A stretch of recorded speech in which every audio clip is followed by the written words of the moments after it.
Good evening and welcome to NTD UK News. I'm Stuart Lees and here are today's top stories. Team GB win 3 gold medals and 2 silvers on day 3 of the Olympics, said to be their best start ever. The government plans for curtailing the freedoms of those not double-jabbed is raising concerns of a two-tier society. And MPs warn that British taxpayers will be footing the bill of government pandemic spending for decades, estimated at over £370 billion.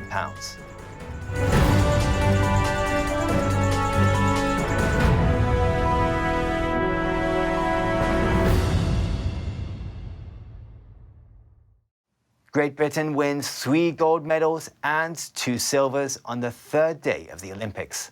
The head of Team GB says it's their best start ever. NTD's El Rhodes has the story. On the third day of the Tokyo Olympics, medals started to rush in for Team GB. British athletes won 3 gold medals and 2 silvers. Adam Peaty became the first British swimmer to defend an Olympic title. He earned Britain's first gold of the Games in the 100 metres breaststroke on Monday. Peaty is now a double Olympic champion after he won at the Rio Games in 2016.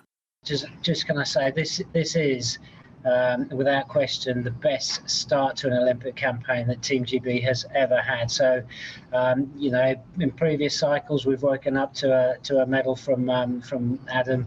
In particular, that was in 2016, but everybody's now waking up to 4 Olympic medals in Team GB. 2 more gold medals soon followed.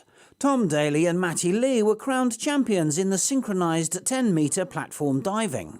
This is the first gold for 27-year-old Daley since his Olympic debut 13 years ago. Cyclist Tom Pidcock added a 3rd gold in the men's cross-country mountain biking. In Rio 2016, Team GB came 2nd in the medals table, but England wouldn't be drawn on where he thinks the team will finish this time. We're quietly confident about where we might be, and we don't put a medal target on our performances. We don't in advance. We don't, we don't make any kind of rash assessment of where we are. But what I would say is that we're medal competitive in a number of events. Alex Yee is a rising star of British triathlon with a silver medal. Lauren Williams also won a silver in Taekwondo. On Sunday, Team GB pocketed 1 silver and 1 bronze. Earl Rhodes, NTD News. There's backlash following the Prime Minister's announcement that only the fully vaccinated will be allowed into nightclubs and other crowded spaces this autumn, and concerns over how vaccine passports would work and whether they discriminate. NTD's Jane Well brings us this report. Government plans for only the double jab to be allowed to enter certain crowded settings are raising concerns of a two-tier society. It's an issue that treads into ethics, not just immunology. I think the real concern is that this could create this two-tier society. I think we're already seeing it in some ways where the people who are vaccinated get certain privileges and then people who aren't vaccinated don't get those privileges.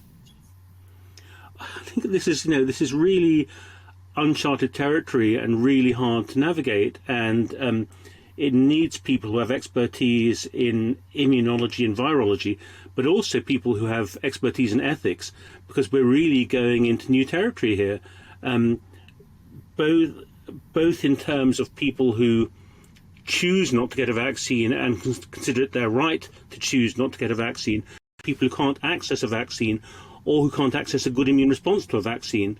There are many, many levels to this debate where, you could just brush them aside and say, well, having a safe society and having lots of people with safe antibodies on board is a good thing. But actually, there's quite a lot to think about there. Virology lecturer Cheryl Walters supports the system, but hopes it will be a short-term measure. People might be concerned about where their data is going, how long it's stored for. So hopefully this is a short-term measure. It is one of the best ways of protecting an individual and a group. But I can see why this is very limiting to people who can't get the vaccine or have chosen not to, especially if you're quite young still, you're a young adult. There's a good chance you haven't had your double vaccination yet. So, yes, it can be very limiting, and hopefully this is a short-term measure while we continue to vaccinate the adult population and thankfully keep on seeing a reduction in the number of new cases. Dr. Anthony Hinton, on the other hand, says it doesn't make medical sense and says taking a test would be more effective. He says introducing a vaccine passport system could result in less people wanting to take vaccines. I'm a surgeon. I've had 2 doses of the vaccine voluntarily. My son is a doctor. He had 2 doses of the vaccine voluntarily. We've both recently been speaking about this, and we both said that if this vaccine had been mandatory, we would probably not have taken it. Not only will this mandatory vaccination effort put people off this vaccine, but it may put people off very, very important vaccines that the UK does so well in children. There's talk that the passes may be required at Premier League football matches. Many Conservative backbenchers are against the move. They might block the vaccine passports from becoming law. In June, cross-party MPs from the Public Administration Committee said COVID passes would disproportionately discriminate. They said there's no scientific case for the passes, so they should be scrapped. Alan Miller, who co-founded the Nighttime Industry Association and Open for All, says the system is unnecessary and wrong.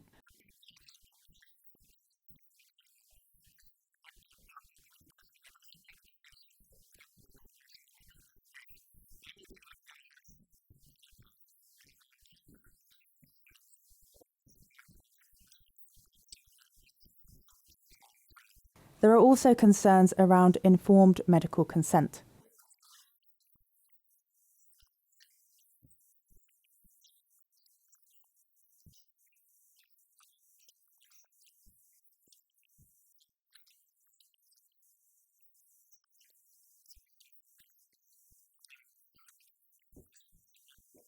On Saturday, people from all walks of life protested in London, including people who are for the vaccines but don't want vaccine passports, and people who are unsure about taking the jab.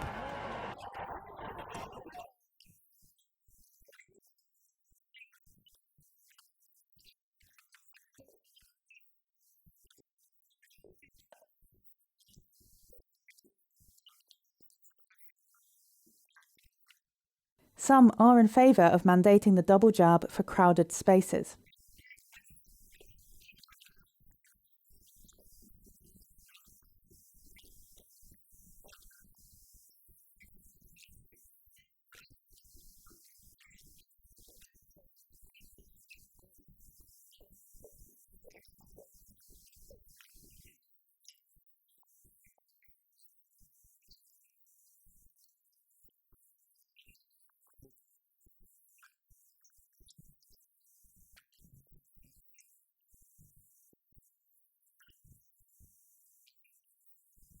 But this 25-year-old doesn't agree with using medical records as a pass for freedom.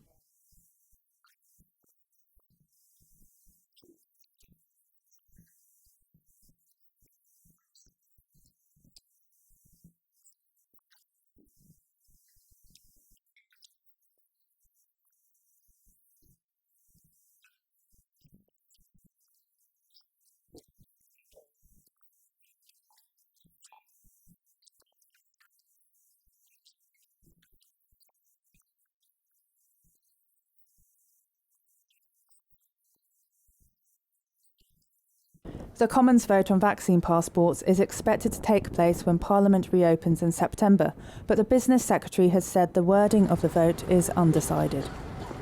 Jane Warraw, NTD News, London. And we go to our correspondent Jane Well now for the latest on this. Jane, this is really concerning for some people in particular, isn't it? It is. For example, it's understood that Premier League managers are planning to hold talks on vaccine passports. It follows reports that the government may only allow fully vaccinated people into matches. The Football Supporters Association has said the move could cause chaos at some clubs. While the final decision is yet to be made, there are discussions over introducing the passes in events over 20,000 people. But in some settings, the threshold could be as low as 5,000. Many say this is a form of government coercion. The Prime Minister is facing backlash from Conservatives, particularly as he said a negative test is not sufficient. There are concerns this kind of system would discriminate against people who choose not to take the jab. One senior Conservative, Tom Tugendhat, has said vaccine passports risk a social credit system of control. Back to you, Stuart.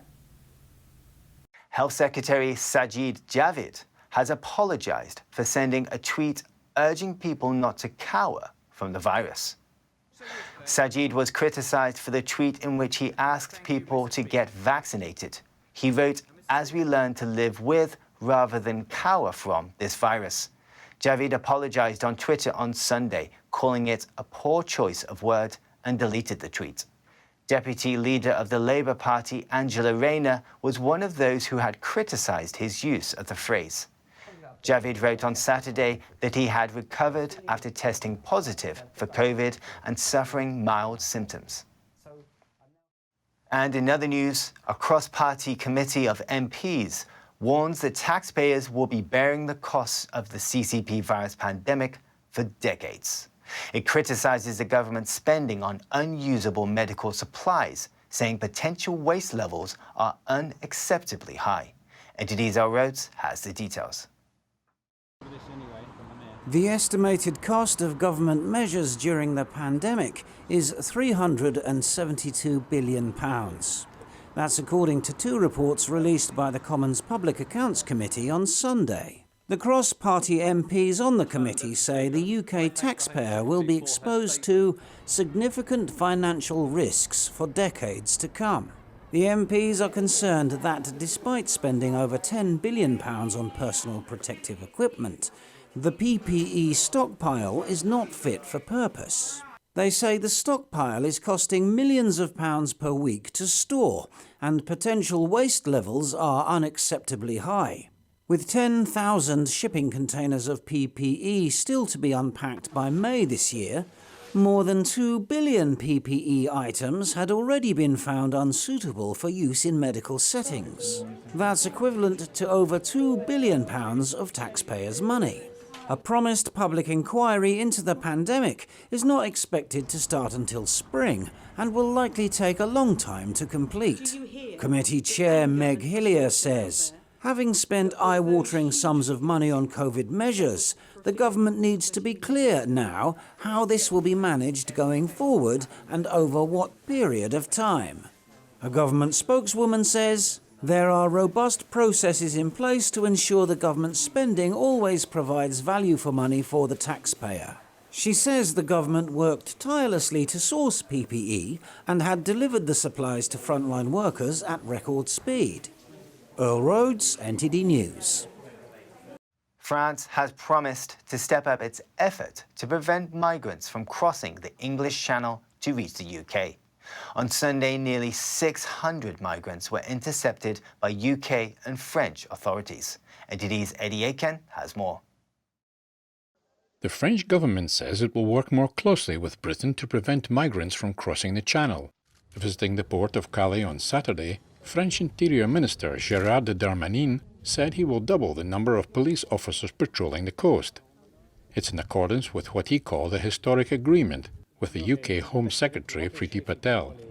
I'd like to point out that the package negotiated with our British counterparts is double the previous one. It will allow us especially to double our manpower along this beautiful and prized coast, thanks to the British funding. Under the agreement, the UK will pay £55 million to France to help secure its borders. The French minister says he wants to use the money to help the local police use more drones, thermal cameras, and night vision goggles. They will also buy vehicles better suited to beach terrain, such as motorbikes and pickup trucks. I want to stress that this agreement with the Brits is very important. UK and French authorities on Sunday intercepted nearly 600 migrants who were trying to make the perilous crossing. According to the Home Office, the UK authorities detained 378 migrants, while the French stopped 178 migrants from reaching the UK. Eddie Aitken, NTD News. Burma, also known as Myanmar, appointed a new temporary head of its embassy in London, Britain's foreign ministry said on Friday. The previous ambassador, Kyo Zwa-min, was ousted after breaking ranks with the military government over its February coup. Min was locked out of the London embassy in April after calling for the release of detained civilian leader Aung San Suu Kyi. More than 900 people opposing the junta have been killed by security forces since the coup, drawing international condemnation. Britain imposed sanctions on Burma's military and some of its business interests and called for democracy to be restored. The military junta said it took power because elections last year were fraudulent, an allegation rejected by the Electoral Commission. Still to come, the largest protests yet took place across France on Saturday against the expanded use of vaccine passports. That and more after the break.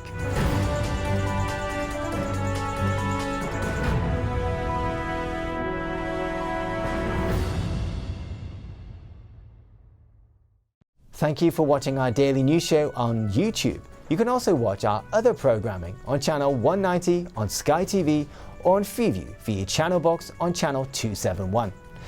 In the meantime though, please give this video a like and hit subscribe to our channel. Have a good day.